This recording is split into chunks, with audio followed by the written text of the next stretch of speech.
Hey guys, turkey season is in full swing right now, and if you are planning on getting after it, make sure to pick up some Meat Eater Phelps turkey calls to stuff into the old turkey vest or into your fanny pack right now. I carry a few different things. I like to use mouth calls, and I like to use pot calls. Mouth calls or diaphragms, I like them because it gives you hand-free calling, meaning when you're working a bird up close, you can have your gun on your knee, finger on the trigger, ready to roll, and still be making turkey sounds.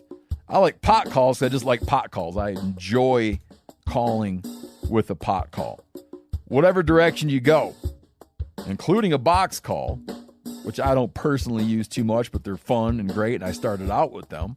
Yanni, on the other hand, one of my main turkey hunting buddies, he loves box calls. And what's funny is I'll now and then look to him and give him the look that means get out your box call and find us a turkey. So it's not that I don't like him. I just have Yanni use his. Then I don't have to carry it. Go to Phelps Game Calls. Get calls that are made in the USA and get calls that'll get them close. Find yours at phelpsgamecalls.com today. You're listening to the Sportsman's Nation Podcast Network, brought to you by Savage Arms and the new 110 Ultralight. At about 6 pounds, the 110 Ultralight is designed to combat elevation and the elements while maintaining the performance of a factory blueprinted Savage 110 action. The carbon fiber wrapped stainless steel barrel makes it durable and lightweight. The rifle comes equipped with the Savage AccuFit technology, so that means it's adjustable and it comes in a variety of calibers. The 308, the 270, the 28 Nosler, the 280 Ackley Improved, the 30-06, and much more. If you want to find out more information about the 110 Ultralight, visit savagearms.com. My name is Clay Newcomb, and I'm the host of the Bear Hunting Magazine podcast. I'll also be your host into the world of hunting the icon of North American wilderness, the bear. We'll talk about tactics, gear, conservation, but we'll also bring you into some of the wildest country on the planet chasing bear.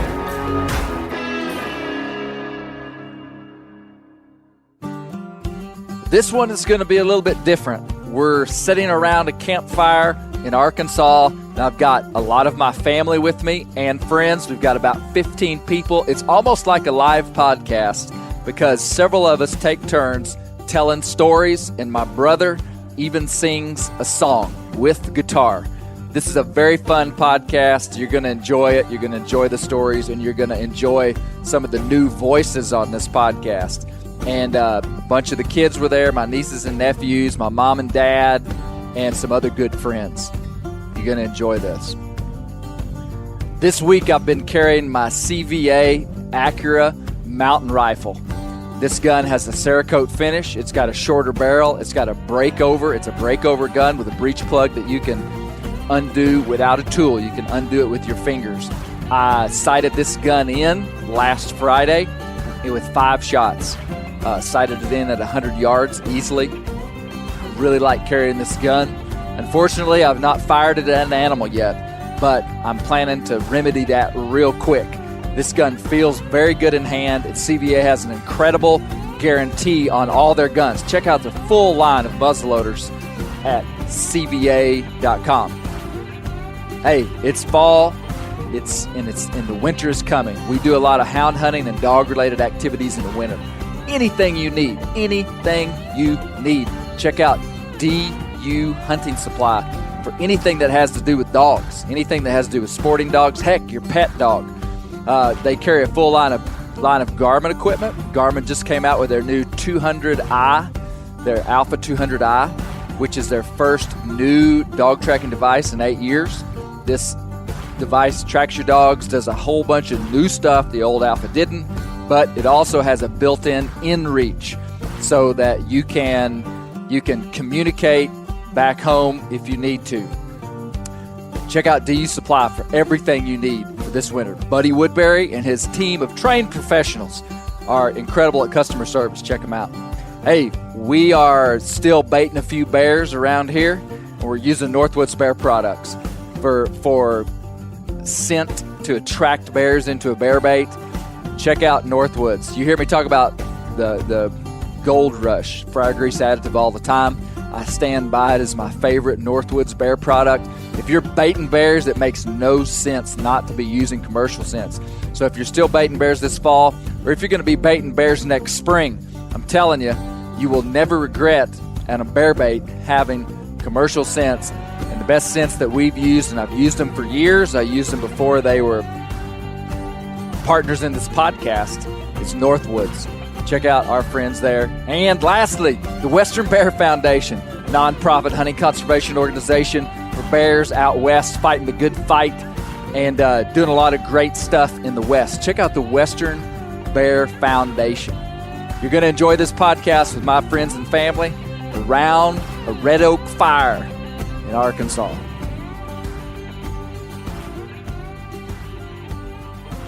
So, Dad, did you know that there have been some grievances that have come up to me from the other pupils in the Gary Newcomb Hunting School of Hard Knocks? Because I have said in the past that I was the only actual graduate of the school. There were actually 2 other students, both of which who are here tonight. One of them is my older brother, Zach. And Zach came to me and I actually apologized to him. But Zach, so I just want to give you this opportunity to relieve any grievance publicly. This is like the bully pulpit right here. Okay, okay, yeah. So what you're saying is that you didn't really try to complete the school. Oh wow, this is deep. Well, you're forcing me to respond. So, I was never in the school. Okay. So what you said is that we were in a school and failed to graduate. Okay. Now, what actually happened, the reality of the scenario, is that we were offered entrance to the school, and we said, we're good. Okay. Tuition's too high. Just not interested. Not interested. Okay. And so you felt like you were misrepresented. I felt like, yeah. So it's not like there was an attempt to graduate. Tyler and we failed. was for sure. I'm going to just recant that I was the only graduate. I think Tyler graduated. And we're going to hear a story from Tyler later. I think you were the only graduate and the only attendee. Okay. And Unless Tyler thinks he was a graduate. Josh was the summer camp. I was a summer camp attendee. Josh has hunted enough with Gary Newcomb that he basically has the equivalent of education of someone that went to a summer camp. I don't have a degree. I have a certification. It's more of an associate's. It's like an associate's. Yeah. I don't think I've even ever killed a bird. Like when we were kids and we would hunt with BBs, I have the vivid, here's my only hunting story. I have the vivid memory. Here we go. Yeah, you pulled it out of me. We have the vivid memory of going BB, and I could never hit the bird with the BB. Right. Never, really never could. Yeah. Could never hit it. And then one day it was snowing, and I hit the bird, and then the blood, was all over the snow. So it created. Gonna get a citation now. So it created this. I'm not saying what kind of bird it was. Maybe it was a game bird, Josh. Maybe it was a quail. Maybe it was a bobwhite quail. And then I have that memory of probably the only animal I've ever actually killed. Okay. But now you're actually a big outdoorsman, though, Zach. You've not been a hunter, but you're a big fisherman, fly fisherman. Oh, yeah. So we like to do those things. Yeah, for sure. So. But we never entered into the Gary. He was offered. Yes. I maybe Tyler entered. I wouldn't say I entered. Yeah. I view myself as much of a student, but I had a little stint of learning how to shoot a compound bow. Yeah, and we're going to get to that. Yes. Dad, do you have any comments on this? A lot of competition compound bow. No, that was really fun. We enjoyed that. Some archery. Yeah. I also was a Zach Newcomb School of Fly Fishing summer camp attendee as well. Really? You did a lot of summer camping. Yeah. And now Josh has way surpassed me in that. So Josh is now the master troutsman. No. All right. Well, hey, here's what we're doing. We are give that back to Ty. So we're at our muzzleloader camp. And let me count how many people are here. We got 1, 2, 3, 4, 5, 6, 7, 8, 9, 10, 11, 12, 13, 14, 15. We got 15 people Can anybody give me an estimation of on like a scale of like 0 to 10 for like a typical like hunting campfire size? Like describe this fire, Ty? Size of the fire? Yeah, like It's a campfire, not a bonfire. We're above average, but I'm not impressed. Okay. I was like a 6.5, a 7. Above average, but unimpressed. If this fire was in your yard, you would be like highly impressed. I mean, am I right? It's a good fire. Atticus has been That's soaking unimpressed. that thing up. I remember the Simeon. last deer camp when we had the hollowed that out was a good one. log, and it was roaring. So I've got a really high standard. So now. we're in Arkansas.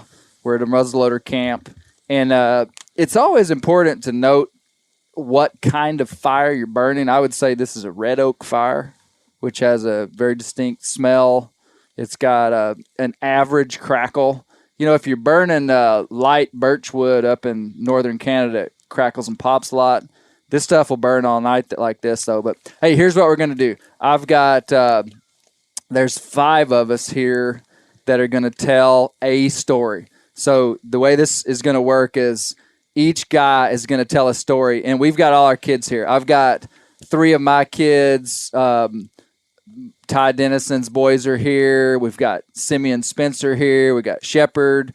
We got my brother Zach. We got my niece and nephew here, Ike and Clara. And we have my mother and father. This is Juju Newcomb's first time on the podcast. I asked her to tell a hunting story, and I could tell you about the time she swatted me with a broom, but I won't. Okay. No, Juju, what an honor to have you here. For the record, her legal name is not Juju. That's correct. Judy. And then my brother Tyler's here. So we're all here. Okay, who's gonna tell the first story? Should I start it out? Yeah. I guess I could start it out. Might as well. Yeah. Go for it. Okay, so Ty's going to tell a story. I'm going to start off with a story. Dad's going to think of a story, and then Tyler's going to tell a story. Okay, so the year was 2000. No. The year was 1999. The calendar had yet to flip to 2000. I remember that because I was dating Misty, some of you guys' mother, at the time. So it was after work, and it was mid-October, and I drove my S10 pickup. I was driving into this place on a non-maintained road, and a deer jumps out in front of me. And, man, this was so long ago, I don't think I would do this anymore, but this was legal. I stepped out of the truck. It was a pig trail. It was just a pig trail. And I walked off the road, and the deer just stood there. And I shoot this deer with my bow. Like, I walked off the road, shot this deer with my bow. It just stood there and let you... It just stood there. That's why I shot it. How many yards? Probably 25. Okay. It just stood there. I was going hunting on top of the mountain, so I didn't want to mess with, like, letting the deer, like, usually you'd wait like 30 minutes before you trailed it. Man, as soon as I shot the deer and it ran off the hill, I just took out after it. And about the time it rolled to a stop, I just grabbed it by the back feet and carried it up the mountain, threw it in the back of the truck, and then went on to go hunting where I was wanting to hunt. When I got up to the tree stand, I've already got a deer in the back of the truck. And, I mean, that's a pretty good day in the mountains. And had a deer in the back of the truck. And I'm hunting in a tree stand. And right about probably an hour before dark, I see a big gobbler turkey coming up the hill. And at the time, we had a fall turkey season. And this gobbler turkey, he just comes right by me, right under the stand. I drew my bow back, and he was about 6 or 7 yards, shot, and it hit just right in front of him, just stuck in the ground. And I remember the turkey jumped straight up in the air, fluttered 3 or 4 times, and probably went 12 feet off the ground. And when he hit the ground, he took off running and stopped out there across a little draw. at about 20 yards. Well, I grabbed another arrow, and I just pulled back and put it right on him. Shot, and it just hit the turkey. The turkey turns, runs, and I'm up on the side of this mountain so you can see off this mountain. The turkey just jumps, spreads its wings, and sails like a bald eagle out across this canyon. I mean, nice. That is a bad thing that happens if we shoot a turkey with a bow. And I just thought, holy smokes, I am probably not going to find that turkey. Well, I sit up there to try to kill a deer for a little bit longer, and finally I say, man, I better go find that turkey. I get out of the stand, go get my arrow, and I just start walking in the direction that turkey flew. And I walk around for, till just almost dark. And it had been raining, and it was real foggy. And so the woods were real quiet. And I just made zigs and zags down in the bottom of the canyon. And, I was just looking for a turkey laying on the ground. And it wasn't going to happen. Well, I decide I make a big loop and come back to the truck. And, I pretty much am just like, well, I've got a deer. I guess the turkey, I guess I'm not going to get this turkey. I put my bow in my truck, and I thought, you know what? I'm going to go one more time back over into this little spot and see what happens. I start walking down this road, and it's real quiet. And I come, it's like, sometimes you're walking, and there's like real thick brush, and then all of a sudden, like there's a new vista that opens up to you, and all of a sudden you can see a new spot.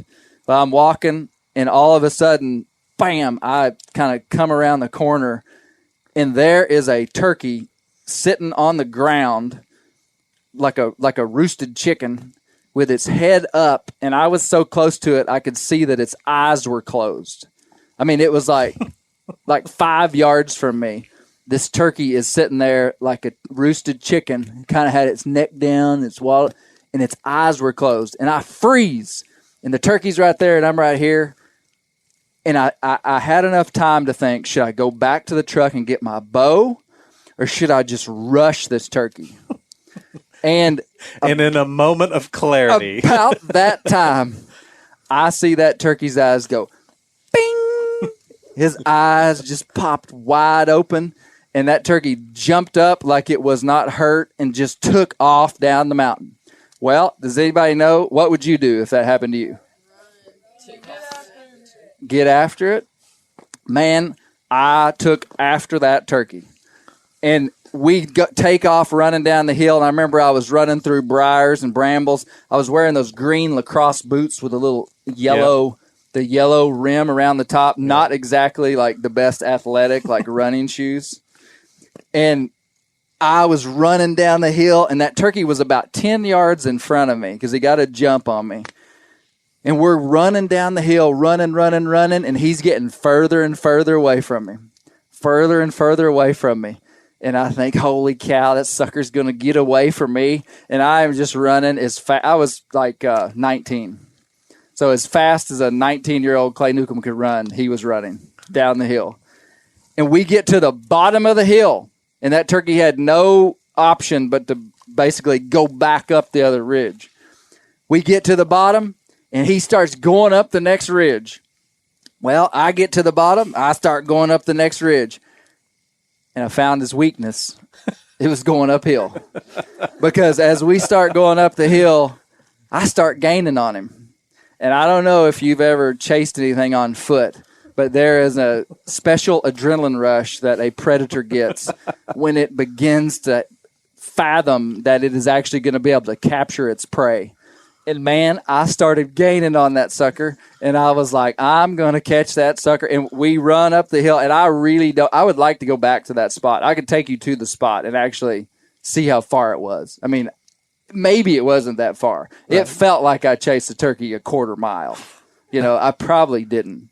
But we start going up the hill, and I start gaining on him, and I am shocked that I'm gaining on him. And, man, I get about 4 or 5 feet from him, and I just dive. Poof! Just straight up dive and just tackle that turkey. And me and that turkey are both so tired that I just held on to him. I didn't even try to like wring his neck for a minute because I was just so tired, and the turkey was so tired, and he had his head up, and I just remember looking over at him, and his head was about 4 inches from my head, and we just looked at each other for a few minutes while we both breathed real hard. And then I humanely dispatched the turkey with a twist of the neck, took him back to the pickup truck, threw him in with a deer, and went over to Misty's house and showed her my gathering, and she married me. All right. Who's next? Classic. Who's next? Ty, tell us your story. Yeah, so I didn't grow up in the deer woods. I grew up in South Texas in the duck blinds. But all my duck hunting stories are boring. Just involve waking up early and duck drinking hunting coffee. Stories are boring. You're right. I love duck hunting. Yeah, so I came up here to Arkansas and started deer hunting and did not do well for quite some time. A lot of time in the deer woods, unsuccessful, where I'd either not see deer or I would miss a shot. Never had a bad shot that hit and I wounded an animal, thankfully. But just lots of time observing and learning about how deer run around and getting used to sitting for hours. You don't have to sit for hours duck hunting really either. Like that was a shift for me, was sitting in a deer stand for a long time. But I really enjoy it now. And I did at the time too. I just had to get used to 3, 4, 5+ hours sometimes just sitting still. And so kind of getting my time, my reps in at the gym, I guess you could say. But thankfully, it would have been almost 3 years ago, I got my first buck with the help of one Clay Newcomb. Was that 3 years ago? 3 or 2? It was 2 years ago. 18. Fall of 18. Yeah, fall of 18. Fall of 18. Fall of 18. Yeah. We went out, ironically, after all the time that I'd spent deep in the woods, this was on a less wooded property. Like I wasn't, you dropped me off from your truck. It wasn't something I had to hike into. I was ground hunting. I wasn't even in a tree stand. Hunting some private land in northwest Arkansas. So, got settled in and it was in the middle of the day, and I was sitting there and I'd kind of learned how to multitask and do different stuff in the stand. I know Josh today took the Kindle out with him to do a little reading. And I was like, man, okay, well, I know later in the day is higher activity, and I had some stuff that I could kind of do for work. I'm a software engineer, and so I pulled my phone out. I was like, I got service. So I start writing technical documentation. Tell me this. Yeah, I start writing tech docs for one of our clients. Wow. And wow. I'll write I describe something, and I look around and just kind of wait, and I'd go back to writing something, and I'd look up and look for a while, wait, and I've got it's rifle season, so I've got 300 Win Mag on a tripod in front of me. So y'all know what a 300 Win Mag is? No? It's a big gun. It's a big gun. Very effective caliber. You do not have to be very close. And I actually wasn't in this situation. I wasn't too far away. I think it was 200 yards, maybe 250. I'm looking, maybe not even that far. But I look up and I see a doe down the road cross a clearing, but not in time for me to take any kind of action. And I'm like, oh man, that was my deer. I'm gonna bring home another goose egg. That was your deer. There was the deer that I was supposed to shoot, but I was busy. He was sitting on the edge of a big field, so you could see real 500 yards in one direction and probably 300 or 400 in another. Yep. Yeah. And I thought, well, there went my chance. But it was still early in the afternoon, so I thought, okay. And so I get everything ready, and sure enough, as soon as a little, not even 15 seconds after I'd kind of processed, okay, get ready anyway. Here comes a buck chasing after that doe. And I got super excited because this was more than I hoped for. I was just trying to fill the freezer at this point. Right. I had been skunked so many times going out. There's one thing if I was trying to be selective here, I just wanted a deer and thought I had missed my deer, which was a doe. And I see antlers, and he puts his head down, and I take my shot, pow, and he doesn't go but maybe 20 yards and drops. And all of a sudden, because Clay was hunting further on the property, I get an excited text from Clay like, "Did you just shoot?" And I was like, "Yeah, I got one." And man, I sat there super excited and was waiting because I knew I needed to wait for a while.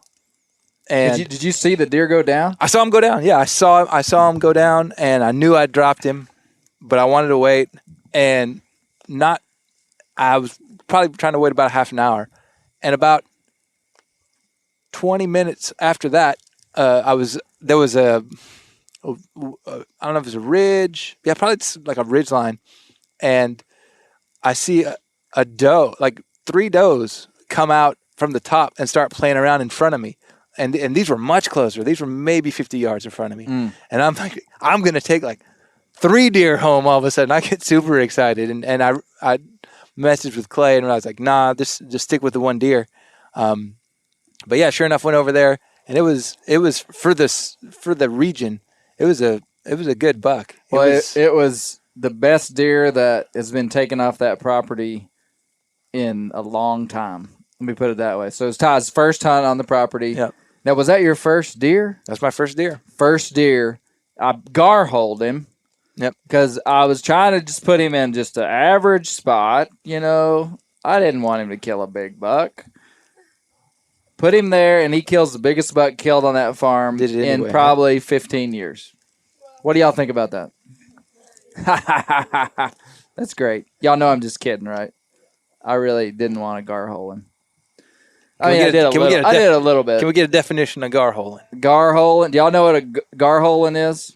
Shepherd does, because I gar-hole him all the time. Do you know what it means, Atticus? I'm only guessing. Does it mean like trying to get people away Yes. from good places? That is, Atticus said, trying to keep people away from good places. That nails gar-holing. I think the phrase comes. It's a fishing phrase when you say, "Yeah, that's a good fishing spot," and you go down there and all that's in there is gar, and so they gar-hold me. There's no game fish there. It's just gar. Those are fun to fish. Well, they're hard, but they're and trash. they're not good to eat. You can't eat them. So they say. They trash fish. Cool. Yeah. So, but no. So Ty kills this beautiful 130-inch buck, and I remember he texted me a picture of it, and he said, "I killed a proper buck." He used that phrase. I killed a proper buck, which, he knows now better than to use that kind of terminology to describe a buck. Well, I was worried that it was going to be just barely shootable. And I was like, dude, you just killed a big buck. Yeah. I would have spent my whole season hunting that buck. Yeah. It was a good one, man. Yeah. So a beautiful buck. So it all worked out over time. It was worth all the investment. Yes. What was the official score? We never scored it. Yeah, we'll have to score it when we get it back from the taxidermist. Yeah. So. Yeah, Atticus. Yeah, you liked to eat it, didn't you? It was good. Good. All right, Dad or Tyler, who's going next? I can jump in. All right, Tyler, hit us, man. Tell you guys Hey, do you have a good song you could play us? Maybe. Hey, tell your story, then when Dad tells his, then you come back with a song. Okay, let's see what we can pull out. Okay. Just a thought. Okay. All right. I mean, the last person that played a guitar on this podcast was Ted Nugent, so. Oh, really? No pressure. Okay. Nice. Can you play the national anthem? No. Okay, go ahead, sorry. Not quite. All right, so my big hunting story. I'm not going to tell you about killing a big bear. I'm not going to tell you about me killing a big buck. What was that? You're going to save that story? We'll save that. But I will tell you, this is the only mammal that I've ever killed. I'm going to let you guys figure this out by the end of this story, what really happened here. Let's build this. I'm going to build this story. What was that? Is it bigger than a bread box? Bigger than a bread box. Close. I'm not going to give it away, man. No hints here. All right, so I got into shooting a compound bow. It was a beautiful time of my life. I'm going to say this could have been a 4-month period of my life where I just absolutely loved shooting a compound bow. And I went to probably 3 tournaments. I believe I placed one time, maybe 3rd place. And it was fascinating. It was exciting. I have no idea why I actually stopped doing that. But one day I was out practicing. Like a time of deep reflection. Yeah. Probably because Dad gave your bow to Josh. That may have been it. That very well may have been it. So I was out shooting, practicing, shooting a target of just a deer, not a real deer, target deer. How do you say that? That shows you how long I've been out of the industry. We could call it a deer target. Deer target. As opposed to a target deer. Target deer, deer target. So I'm just trying to validate this is a true story, okay? I'm 36 years old. This was probably when I was 10 or maybe 13. Somewhere in there. Wow, 3-year span. Somewhere within there, I'm guessing. So yeah, I think you were younger than that. You were younger. You were dead gum still in diapers, man. Finish your story. I may have been shooting a deer target. There we go. So as I'm shooting the target, I look, I'm going to guess 20 yards behind that target was a rabbit. A real rabbit? A real rabbit. A target rabbit. Not a target rabbit. Not a target rabbit. And then what happened? I made the decision that I wanted to shoot that rabbit with a compound bow. So I snuck over there. The rabbit hadn't moved. I pulled back, nailed it. I'm going to say it jumped about 6 feet in the air and squealed. And so that was my kill right there. Wow, good story, Tyler. Thank you. Your one bow kill. Yep. Incredible. One bow kill. Incredible. Well, Dad, do you have a story? Well, kind of. I mean, it's no big deal, really, but the one story I think I would tell that maybe I hadn't mentioned before would be I would turkey hunt with a gun, kill a bird with my gun, then I'd go hunting with my bow. And so I went out one day and the birds weren't gobbling. And I took a little break, and as I was taking my break, I would call. And I heard I'm gonna be your sound effects guy. Okay. Very good. I could hear it. The woods were real dry, and I could hear more than one bird up above me coming across the backside. They weren't gobbling. Oh, sorry. Recant. And so, I'm going like, these birds. How did you hear them? You heard them walking? I heard them walking. And so I'm like, that's good with your sound effects. So I hear these birds walking. I'm thinking, they're doing exactly what they're supposed to do. They don't come downhill. So these birds are going to go past me, and there's a chance they're going to come in from the front side. So I get all my equipment ready, and I'm sitting there, and I'm pretty well camouflaged, just sitting on the ground. And these birds go down 50, 75 yards. Then they come down even with me, and then they come to me. Have they gobbled yet? They don't gobble. These birds don't gobble. They know they're on their death walk. This is their last stroll. So I'm sitting here ready, and here comes really just one bird. The other bird didn't come in. And this bird was big, and he had a 10 or 11, what do you have, 10-inch beard, didn't he? Yeah. He was a good bird. And so he's coming in, he's strutting, he hears this beautiful hen yipping. And he doesn't know that the little hen's got a compound bow in her hand. So So he comes up, and this is what I found really intriguing, is turkeys, they don't like to come downhill. They don't like going over objects. They don't like crossing creeks. There's a lot of stuff they don't like doing. They're real picky. And this bird followed all the rules. It's like it had a textbook. Okay, I don't go downhill. So he actually comes in coming uphill towards me. When he comes to me, there's a log there. He won't cross that log. So he comes to that log, and I'm sitting here like this, and he gets to strutting up and down that log. And Is he jumping up on the log? No, he's just on the other side of it. He won't cross this tree, this log. I wonder how he walked every day out in the woods. Do you think he could cross the log? I think this bird was destined to be in my freezer. So this guy, as he comes up and he turns and I see his fan, and I'm thinking, I believe that's what I've been looking for. And so finally the bird did it 2 or 3 times, and about the third time when it turned and did the big strut, I whacked the bird, and the bird went about 10 yards and fell over dead. Dead turkey. And so, with a compound bow. Of course, I go to town 30 years later, I still have people going, I remember when you killed the barber that we used to go to. Uh-huh. Every time I'd go in there to get a haircut, which was about once every 5 years, because I'm bald-headed, he'd go, I remember when you had that turkey across the street. I took it down and showed it to somebody. I forgot. But anyway, killed turkey with a bow. And I did that occasionally, hunted them. But that time was really special to me. So, yeah, because you killed it without a blind, which was a big deal. Yeah. I mean, that's still a tough thing. But back then, not many people were even doing it with blinds. Right. The last 20 years, people have kind of got on to killing turkeys with a bow, but mostly they're doing it in blinds. Right. So just doing it out in the mountains. Yeah, I never used land. a blind. And I had a lot of birds. I had a lot of opportunities to kill birds, but that's the only one I killed with my bow, even though I missed a couple, made some mistakes right to the last minute. But, it was really fun to try to kill that second bird with a bow. Yeah. So, anyway.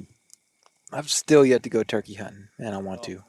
I want to go turkey hunting. Hey, let me I got a turkey feather in my hat right now. Let me sneak in just a real quick story. Yeah. I come home one day from turkey hunting, and I tell Judy, I go, Judy, this is crazy, but I know where a bird is going to be strutting this afternoon. I don't remember why I even knew it. They have strut zones. Right. And I go, I heard the bird gobbling.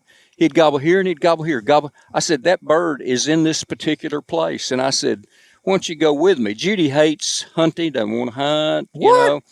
And so I said, she doesn't hate hunting. She just doesn't like to hunt herself. She doesn't want to go. Let's paraphrase She doesn't want to go. So that afternoon, when I come in from hunting, I go, Judy, I want to take you and Gracie on a hike. Gracie's a dog. And at the end of the hike, I'm going to kill this big gobbler. And, that never works out. So I got my lab, who is well-trained and will do exactly what I tell it to do, really. And I got Judy, which she has me well-trained, and I do whatever she wants. So we take off on this about a half a mile to a 3/4 mile hike. And when we get to a certain spot, I said, Gracie, sit. I said, Judy, you and Gracie sit right here.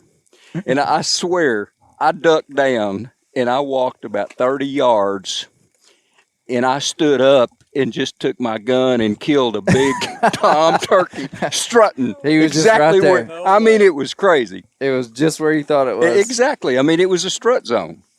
And, darn. I've never, it sounds like a turkey story, but it I really remember happened. that. Judy witnessed it. She saw the whole thing. Judy, is this true?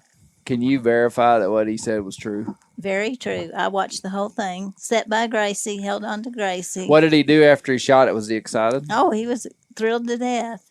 Yes. I was shocked. I was in shock. Did you let Gracie go when he shot? No. I held on to Gracie. Gracie would have stayed there anyway. Juju, what story do you want to tell?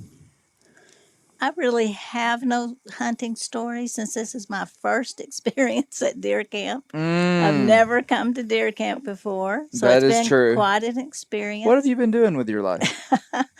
Oh, I've enjoyed my time at home in a quiet house while everybody else was deer hunting. Why did those people at the bar know your name?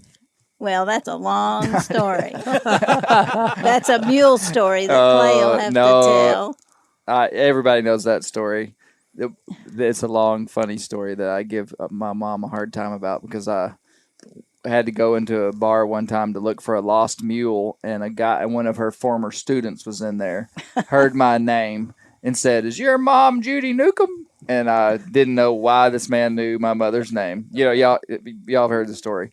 And I go, "Yeah, she is." And I didn't know if I was going to have to fight this guy. I didn't know what was about to happen. And he goes, "She was my teacher."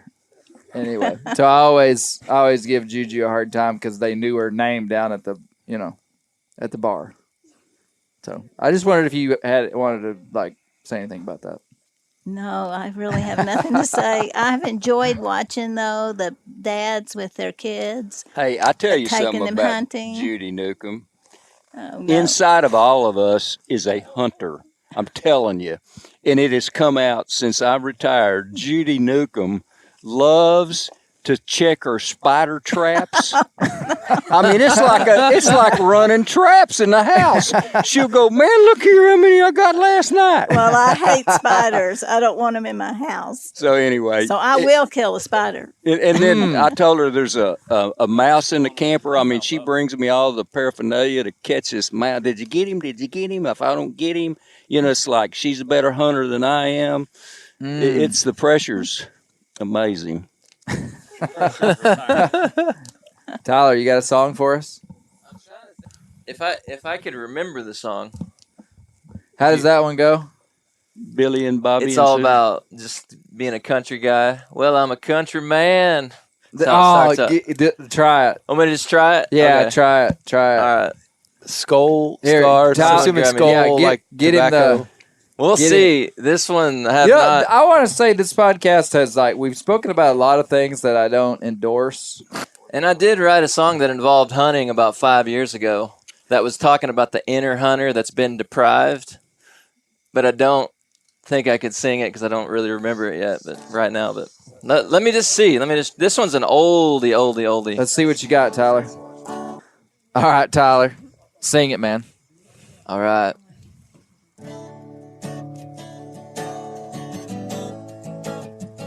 I may sing along a little bit with you. Tyler wrote this when he was in the 7th grade. Well, we're the country kind. Boy, we sure don't mind a field or two. Occupying our entire day. Some people answer to their boss while sitting at their desks all day.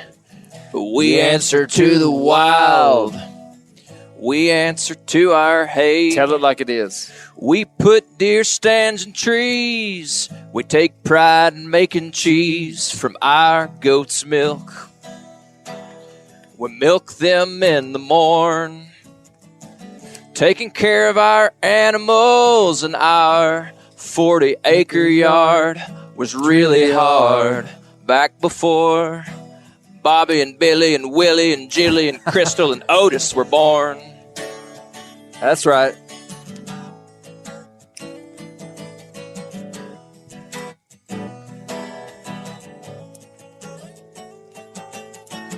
Well, I'm a country man. When you think about me and about who I am, what do you think? Hey, well, I can sum me up, and that's with this. I like dipping skull, I like dipping skull. I like it fresh, and I like those circles of faded denim on my back pockets. Me and my buddies get in a contest. We pull out our Wranglers, we see who's the best, who's got the widest rings of skull scars faded on our jeans. My wife prefers me dipping wintergreen, but sometimes when I'm on my bush hog machine, I pull out the regular flavor. Who cares about your breath when you're doing manual labor? Hey, we're country here. All right. Okay, now we do want to make it public that we never condone any type of tobacco. That's right. No mouth tobacco, no any kind of tobacco. That's right. From any kind. Tobacco free. But good song, Tyler. Thank you. You wrote that when you were in 7th grade? That one may have been 9th grade. Oh, a little wow. later. This is a little later work. Yeah, yep. Keep the wild places wild, because that's where the bears live. That's it. Nailed it.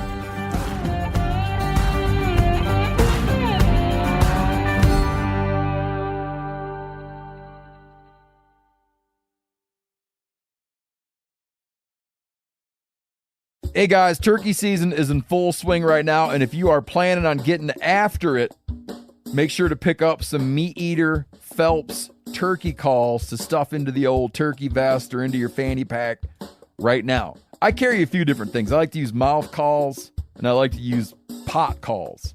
Mouth calls or diaphragms, I like them because it gives you hand-free calling, meaning when you're working a bird up close, you can have your gun on your knee, finger on the trigger, ready to roll, and still be making turkey sounds. I like pot calls. I just like pot calls. I enjoy calling with a pot call. Whatever direction you go, including a box call, which I don't personally use too much, but they're fun and great, and I started out with them.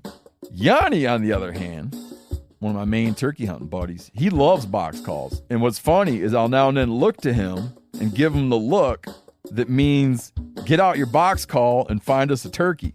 So it's not that I don't like them. I just have Yanni use his. Then I don't have to carry it. Go to Phelps Game Calls.